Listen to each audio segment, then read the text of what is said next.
अस्सलाम वालेकुम दोस्तों, आज के सियासतनामे में खुश आमदीद। मुझे उम्मीद है आप जहाँ भी होंगे खैर वाफिस से होंगे। आज के सियासतनामे में जो खबरें शामिल होंगी उसमें सबसे पहले फैज़ हमीद साहब। इस वक्त मीडिया में जो ज़्यादातर खबरें हैं वो फैज़ हमीद साहब के मुतल्लक हैं।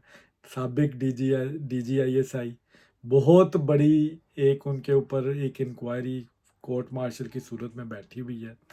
और जो जो इस इनके गिर्द लोग हैं, जो इनका नेटवर्क था, वो सारा पकड़ा गया। उस सारी डिटेल्स के बारे में आपको तफसील से बताऊंगा। दूसरी खबर, साकिब निसार के गिर्द भी घेरा तंग हो रहा है। साबिक सुप्रीम कोर्ट साबका जस्टिस हैं, मुल्क से फरार हुए हैं, कहाँ भागे हैं, उस पर बात करेंगे। शेर अफजल मरवत साहब की माफ़ी हो गई है, किन कंडीशंस पर हुई है उस पर बात करेंगे। हुकूमत के पास 2/3 से ज़्यादा अक्सरियत है। ये खबर दूंगा आपको कि अमेंडमेंट होने जा रही है या नहीं हो रही जा रही, क्या प्लानिंग कर रही है हुकूमत। तो सबसे पहले आते हैं फैज़ हमीद साहब पर। फैज़ हमीद साहब के वादा माफ गवाह जो रिपोर्ट्स मेरे तक आई हैं, जनाब बाजवा साहब, उनके उनसे भी कुछ क्वेश्चन आंसर शेयर किए गए, क्वेश्चन शेयर किया गया। फैज़ हमीद साहब के दो गुनाह हैं। एक तो वो ड्यूरिंग ड्यूटी जो करते रहे, और जो आफ्टर पोस्ट रिटायरमेंट उन्होंने जो नेटवर्क बनाया हुआ था, उस पर ज़्यादा क्वेश्चन उस पर हो रहे हैं कि वो आफ्टर रिटायरमेंट किस तरह एक पैरेलल एक नेटवर्क चला रहे थे ISI के होते हुए। रिपोर्ट्स पहले ही मौजूद थी एजेंसीज के पास, लेकिन वक्त का तयन किया जा रहा था कब सबूतों के साथ इनको पकड़ा जाए, इनका कोर्ट मार्शल शुरू किया जाए। मैं अपने पिछले व्लॉग में बता चुका हूँ, आर्मी का क्राइटेरिया है।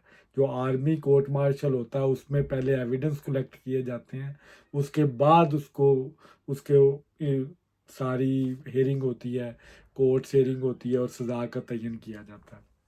जो आर्मी एक्ट है, जो ड्यूरिंग आप अपनी सर्विसेज कोई काम करते हैं गलत, आप समझ लें, आप विदाउट एनी ऑर्डर काम करते हैं, विदाउट एनी अप्रूवल काम करते हैं अपने तौर पे, अपने दायरा इख्तियार से आगे जाके हट के, तो उसमें 5 साल कैद है आपको। लेकिन अगर जो आफ्टर रिटायरमेंट अगर आप कोई ऐसा काम करते हैं तो उसके ऊपर उम्र कैद भी है, सजाए मौत तक। जो सेक्शन 40 आर्मी एक्ट का, उसमें सजाए मौत भी दी जा सकती है। अब ये जो आफ्टर रिटायरमेंट फैज़ हमीद साहब का नेटवर्क था ना, वो ज़्यादा तगड़ा था। अब उसमें पहले पहले सबसे पहले गिरफ्तारी होती है डिप्टी सुप्रीडेंट, जो मोहम्मद बिलाल और अकरम साहब थे, जो बहुत बड़े सहूलतकार बने हुए थे इमरान खान साहब का। इमरान खान साहब को जेल में फ़ोन प्रोवाइड किया गया, इंटरव्यूज़ बाकायदा जेल से जा रहे इमरान खान साहब के बाथरूम में बैठ के वाईफाई कनेक्टेड एक फ़ोन इमरान खान साहब से बरामद हुआ है, जिससे वो राब्ते में थे आउटसाइड। जब ये दो बंदे पकड़े गए तो उन्होंने इंकशाफ किया कि हमें शाहिद करीम साहब जो साबका IG हैं, उन्होंने भी हमें ये फैज़ हमीद साहब का नंबर दिया, उनके कहने पे हम ये सारी सहूलतकारी करते थे। और फिर वो शाहिद करीम साहब को पकड़ा गया, जिनकी बाद में फिर एक फ़ोटो आई। उन्होंने मीडिया को बड़ा क्रिटिसाइज़ किया कि मैं तो अपने घर में बैठा चाय पी रहा हूँ और मेरी भी गिरफ्तारी की खबर चला दी। असल में वो पकड़े सुबह गए, शाम को छोड़ा गया। जब खबरें आई थी तो तब आप तस्वीर शाया करते तो फिर हम मान लेते कि आप गिरफ्तार नहीं हुए, आपको पकड़ा गया। इनसे इंक्वायरी हुई, इंक्वायरी में इन्होंने मुझे कहा, इन्होंने बताया कि मुझे तो फलां फलां बंदे ने, फैज़ हमीद साहब का फ़ोन आया था और मैंने फिर अकरम साहब का नंबर दे दिया कि ये बंदा है जो इमरान खान साहब का सीक्रेट पैगाम जेल पे पहुंचा सकता है और आपका सारी बात जो सी है वो कर सकता है। और वो फैज़ हमीद साहब के बकौल ये काम वो PTI के लोगों से नहीं करवाना चाहते, ये कोई और बंदा उनको चाहिए जो इमरान खान साहब तक ये पैगाम पहुँचाए। तो फैज़ हमीद इस वाक़े से पता चलता है कि वो इंटैक्ट थे, वो इन टच थे, और वो समझ लें पूरी अपने ज़ोर के साथ इस नेटवर्क को चला रहे थे, एक्टिव बंदे थे। आफ्टर रिटायरमेंट भी वो एक्टिव थे और वो पूरी पॉलिटिक्स कर रहे थे। इमरान खान साहब के सोशल मीडिया नेटवर्क को, और आर्मी के 9 मई का भी जिक्र आ रहा है कि उन्होंने आर्मी की वीकनेस का बताया, आर्मी के उन बंदों का बताया जो इस सारे ऑपरेशन में टारगेटेड थे। फिर मुराद सईद और जो असलम इकबाल इस जैसे लोग, ये सारे फैज़ हमीद साहब के राब्ते में थे। इनके कहने पे सारी प्लानिंग जो हो रही थी बाहर पीटीआई की, वो फैज़ हमीद ही कंट्रोल कर रहा था। इसीलिए इमरान खान साहब बड़े फैज़याब हुए हुए थे। जेल के अंदर भी अगर उनको एक दफ़ा मटन का कोई मैनुअल था तो 4-5 दफ़ा दिया जाता था, देसी घी। ये ऐसे ही 35 लाख रुपया नहीं लग गया, फुल प्रोटोकॉल जेल में भी चल रहा था उनका। बहरहाल फैज़ हमीद साहब से तो घेरा तंग हो रहा है, लेकिन इनके साथ जो इर्द गिर्द करेक्टर्स मौजूद थे जो इमरान खान साहब को सपोर्ट करते थे, वो भी इस वक्त मुश्किल में फंसे हुए। 7 मई को वाक़या होता है और 7 मई के वाक़े के बाद जस्टिस हाकिम निसार का नाम आ रहा है, फैज़ हमीद का नाम आ रहा है, जिन्होंने मिलकर इस सारे सेटअप को इंगेज किया। फिर वो टॉप सिटी वाला जो मुइज़ है उसका भी नाम आ रहा है, उसका पैसा चला है। अब कल एक अबसार आलम साहब की ऑडियो लीक भी हो गई है फैज़ हमीद साहब के साथ, जिसमें वो एक लाइसेंसिंग की बात कर रहे हैं। उस लाइसेंसिंग का जो पैसा आया वो मुइज़ साहब की तरफ से आया, वो करोड़ों में बकायदा दिया गया। और फिर आफ्ताब इकबाल भी एक्सपोज हो गया, जो बड़ा जर्नलिज्म का चैम्पियन बना हुआ है, वो भी एक्सपोज हो गया कि वो एजेंसीज की तरफ से ही काम कर रहा था। और ये चैनल इसीलिए बनते हैं, इंडस टीवी को चेंज करके आप न्यूज़ बनाया गया, उसके शेयर दिए गए, ये तमाम कांड जो से वो फैज़ हमीद साहब कर रहे थे। फिर कमिश्नर साहब का नाम आ रहा है, कमिश्नर साहब, और जो परवेज़ लाई है वो भी ट्रैप हुआ। पीटीआई आदि ट्रैप ही, मौलाना फजलुर रहमान साहब का नाम आ रहा है, वो ट्रैप हो गए। जो नेटवर्क फैज़ हमीद आईएसआई के पैरेलल चला रहा था, जो इन लोगों को बेवकूफ़ बना रहा था कि असल आईएसआई हम हैं, हम आपको जो डिक्टेट करते हैं आप वो करें, वो तमाम नेटवर्क पकड़ा गया। फैज़ हमीद साहब के ऊपर जो अब ये तहकीकात हो रही हैं, ये ज़्यादा संगीन है, और आर्मी के पास इसके सबूत मौजूद हैं, एविडेंस मौजूद है। और फैज़ हमीद साहब मुश्किल में इस वक्त बचते हुए नज़र नहीं आ रहे। खबर ये भी आई कि जनरल बाजवा साहब के ऊपर भी कोई उनकी भी पकड़ हो सकती है, उनके ऊपर भी ट्रायल हो सकता है। तो मैं आपको मुसद्दका इतलात बता रहा हूँ, एक ऑथेंटिक न्यूज़ दे रहा हूँ। जनरल बाजवा साहब के ऊपर कोई इंक्वायरी नहीं चल रही। उन्होंने जो किया हाई ऑफ कमांड अपने जितनी थी उनके जो लेफ्टिनेंट जनरल्स उनकी मशावरत से जो प्लान के मुताबिक था वो किया। लेकिन जो फैज़ हमीद साहब ने आउट ऑफ प्लान जाके टॉप सिटी के मालिक से पैसे थे आए, उनको पकड़ा, वो आर्मी चीफ साहब ने नहीं उनका कहा था। इस बारे में वो मादा माफ गवाह बन गए हैं फैज़ हमीद साहब के लिए, कि वो उन्होंने नहीं इनको कहा था कि आप जाके तो टॉप सिटी के मालिक को प्रेशराइज करें और वो ज़मीन हथियार लें और अपने भाई की मदद से आप पैसा बनाएं। और वो जो पैसा लूटा वो आर्मी चीफ साहब ने नहीं कहा था कि वो लूटें और लोगों में बांटें।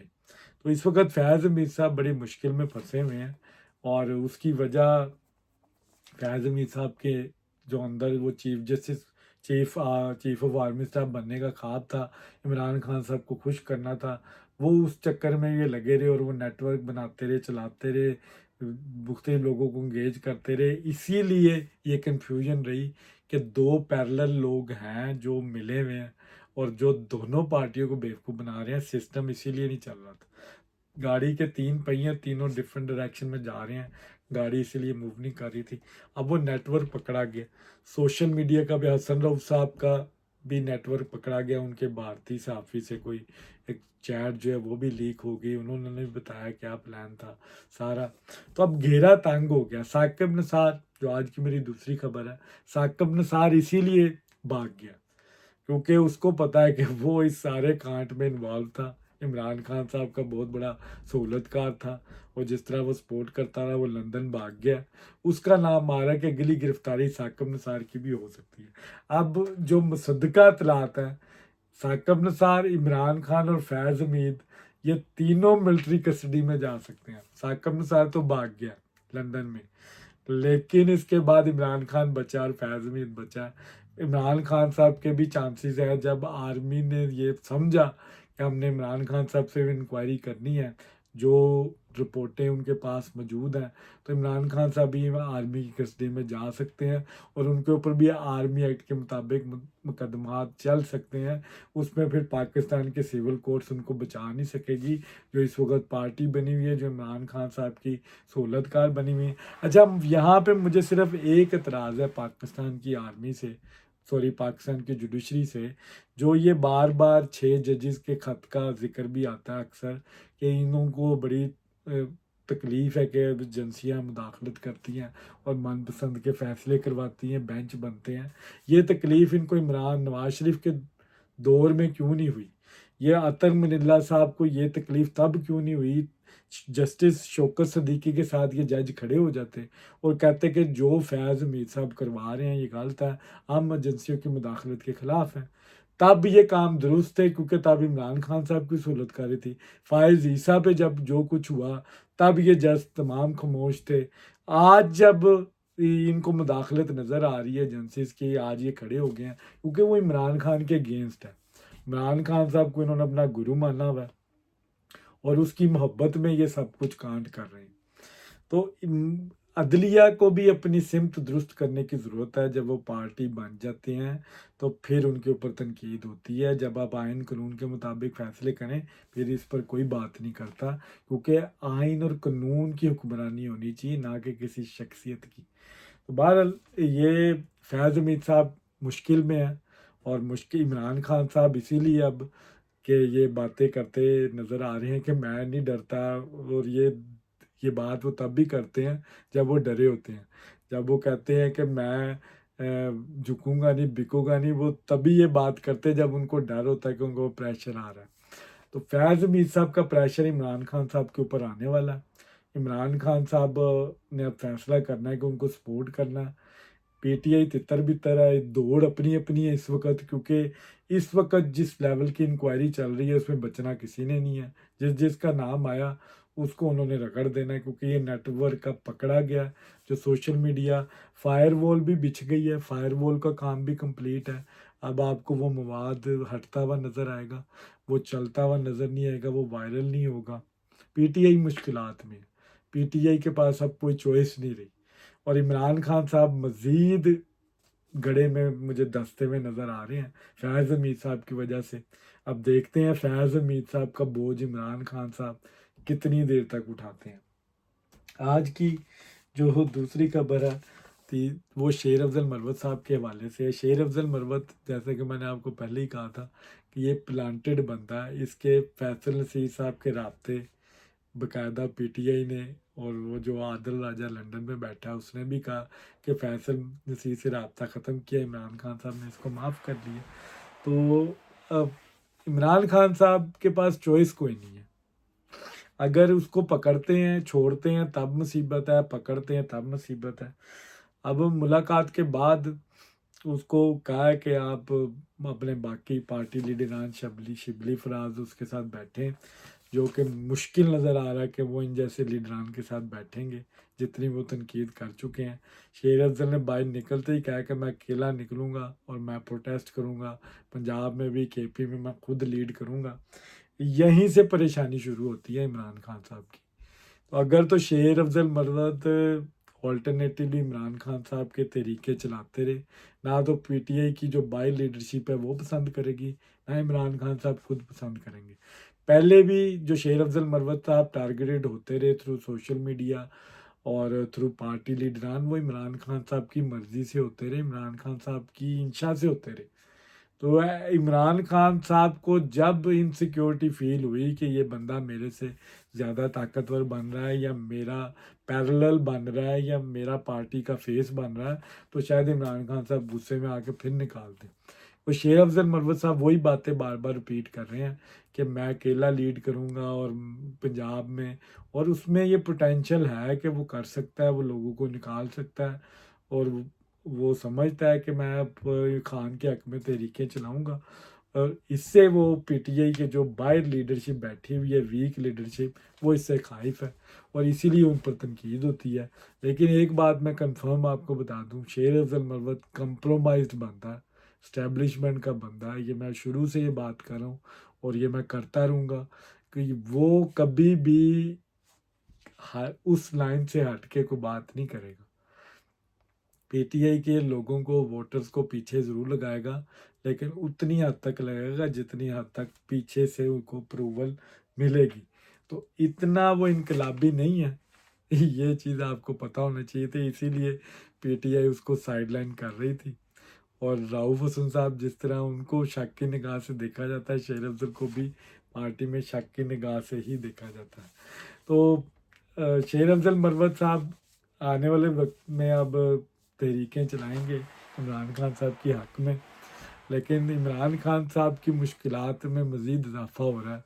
या अभी जो फैज़ हमीद साहब का नेटवर्क पकड़ा गया, इसने मज़ीद इमरान खान साहब के लिए मुश्किलात पैदा कर दी हैं। अब आने वाला वक्त बताएगा कि अब जो मज़ीद इंकशाफात फैज़ हमीद साहब करते हैं, उसका पीटीआई को कितना नुकसान होता है। मेरे पास एक और ख़बर है, आखिर में एक खबर दूंगा, उसके बाद व्लॉग ख़त्म करूंगा, कि गवर्नमेंट के पास 2/3 अक्सरियत मौजूद है। वो एक बिल तैयार कर रहे हैं, प्रेपरेशन कर रहे हैं, जिसमें तमाम जजेस की जो मुद्दत मुलाजमत है उसको 63 और कर दिया जाएगा, और उनकी 3 साल यानी कि मुद्दत मुलाजमत बढ़ जाएगी। फ़ाइज़ ईसा साहब की इसी बिल के बाद बढ़ेगी, और फिर मंसूर अली शाह साहब की भी बढ़ जाएगी 3 साल। ऑब्वियसली जब फ़ाइज़ ईसा को एक्सटेंशन मिली तो उनको भी मिल जाएगी, लेकिन मुनीब अख्तर साहब की बारी नहीं आएगी। That's the setback for PTI, कि मुनीब अख्तर चीफ जस्टिस नहीं बन सकते, उसके मुकाबले में फ़ाइज़ ईसा के बाद मंसूर अली शाह साहब बन जाएंगे। मुनीब अख्तर साहब की बारी नहीं आएगी। गवर्नमेंट के पास नंबर्स पूरे हैं, बिल की तैयारी हो रही है, और जैसे ही वो बिल पार्लियामेंट में आया, ये पास हो जाएगा, तो फ़ाइज़ ईसा साहब की गेम अभी भी ऑन है। जो मेरे पास सलाह थी वो मैंने आपके साथ शेयर कर दी। ये था